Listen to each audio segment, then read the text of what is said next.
বড় হওয়ার পর মাকে জড়িয়ে ধরে কান্না করা যায় না। বাবাকে বলা যায় না, "বাবা, আমার কষ্ট হচ্ছে, মাথায় হাত বুলিয়ে দাও।"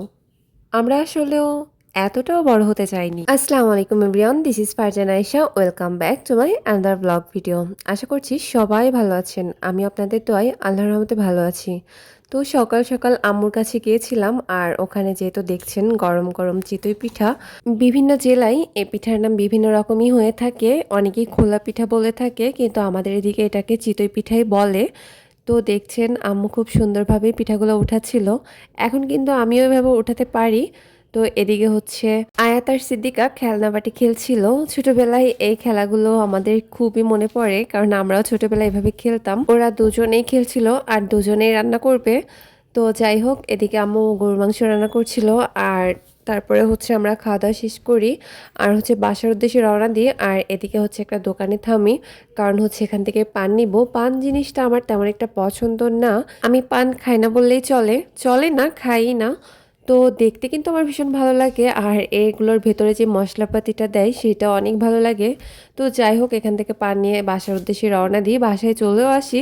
এরপর অনেকক্ষণ রেস্ট নেওয়ার পরে মনে পড়লো যে আমার তো কিছুদিনের জমানো কিছু টাকা আছে।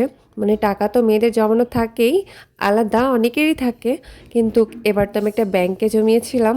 তো অবশেষে ব্যাংকটা খোলা হলো, এখানে ভালোই টাকা জমেছিল, আমি কিছু একটা করব। তো তারপর হচ্ছে সন্ধ্যা হয়ে যায়, রান্না করতে আসি আর এদিকে রান্না শুরুও করি।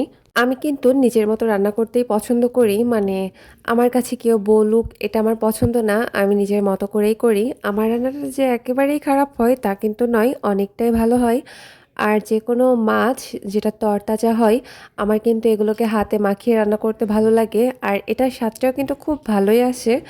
যারা খাননি এভাবে তারা অবশ্যই এটা হাতে মাখিয়ে খেয়ে দেখবেন যে এটার স্বাদটা সত্যি অতুলনীয়। মানে কষিয়ে ভুনা করার থেকে হাতে মাখিয়ে করাটা এটা অনেকটা তাড়াতাড়িও হয়ে যায় বললেই চলে। তো তারপর হচ্ছে এদিকে আমি আরেকটা রান্নাও বসিয়ে দিই। আমরা কতটা বড় হয়ে গিয়েছি তাই না, সবকিছু একা একা শিখে গিয়েছি, একা একা সামলাতে শিখে গিয়েছি। আর যতই বড় হয় না কেন, বাবা মার জায়গাটা তো বাবা মারই থাকে, আর এটার প্রয়োজন কখনোই শেষ হয় না। তো যাই হোক, এদিকে আমি রান্না করছিলাম আর ভাবছিলাম এন্ড মানে সব কিছু শেষ নয়, কারণ এন্ড মানে এফোর্টস নেভার ডাই। যেখানে শেষ সেখান থেকেই নতুন শুরু হয়। তাই হাল ছাড়া যাবে না, কারণ প্রতিটা শেষের মধ্যেই লুকিয়ে থাকে সাফল্যের নতুন দ্বার। আমরা জানি যে অনলাইনের এই প্ল্যাটফর্মটা, মানে যারা আমরা সাধারণত ব্লগ ভিডিও করি বা কন্টেন্ট মেক করে থাকি, তাদের জন্য এই জায়গাটা প্রচুর ধৈর্যের প্রয়োজন হয়। আর ধৈর্য না ধরলে এখানে 1 মিনিটও টিকা যায় না।